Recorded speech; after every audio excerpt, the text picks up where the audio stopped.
quoi le beau dosage en fait? 5 seaux de terre, un demi-seau de chanvre, un quart de seau de chaux et 2 seaux et demi d'eau.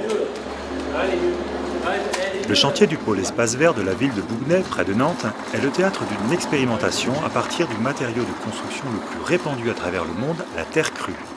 Le parti pris a été d'utiliser des matériaux locaux et biosourcés, ici de la terre glaise, extraite des fondations, qu'on utilise en pisé avec des armatures de roseaux coupées et assemblées, selon un savoir-faire qui perdure dans les communes des bords de Loire. Première étape, on va apposer les roseaux et puis les rabouter de façon impeccable, puisque là ça se verra, donc on est sur un travail de finition. En deuxième lieu, on va bancher, donc avec des banches qui sont aérées, histoire de laisser s'exfiltrer l'eau et avoir un meilleur séchage de la terre. Là, on voit nos banches les unes sur les autres. On a coulé donc ici en préalable la partie basse du mur. Et puis une fois débanché, donc on obtient un résultat un peu grossier. Là, c'est après avoir débanché et après avoir enlevé le surplus de matière. Si on se retourne, mon collègue est en train de faire ce travail. Donc on a là l'aspect avant l'enlèvement de la matière. Là, on va venir avec comment on va appeler ça, une brosse à tapissier, renfoncer la terre le plus profondément possible derrière les roseaux pour pouvoir enfin appliquer un enduit beaucoup plus fin de finition, il sera beaucoup plus esthétique. Voilà. Et on a tourné autour, on a fait des prototypes de murs à partir de ce roseau et de cet osier. Et donc c'est dans ces essais de prototypes, donc de murs en terre, qu'on s'est rendu compte qu'il y avait un vrai intérêt à utiliser ces matériaux-là. Ils avaient un rôle structurel pour contenir la terre le temps du séchage.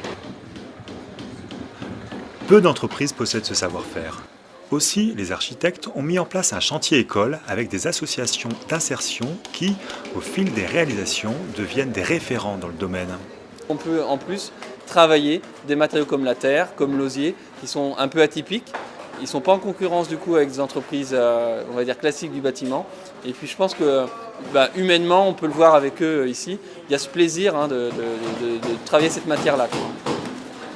Une matière noble qui n'a rien d'incompatible avec le niveau d'exigence demandé. Un bâtiment BBC rendu positif par une production d'électricité par panneau photovoltaïque. Mais le petit plus de ce projet reste le confort d'usage apporté par la terre crue. Donc les murs en terre, les isolants, laine de bois, métis, frein vapeur sont des isolants et des dispositifs qui permettent d'avoir une migration de la vapeur d'eau. Donc un confort hygrothermique très très intéressant.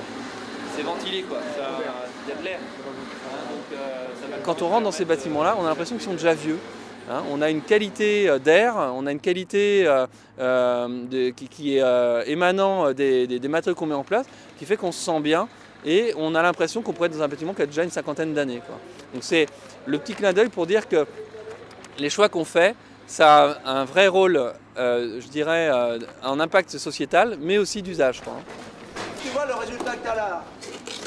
Aujourd'hui, en l'absence de DTU spécifique, les murs en terre ne peuvent être considérés que comme des éléments décoratifs et non structuraux. Et demain ? On aimerait aller un petit peu plus loin, faire des murs en terre porteurs.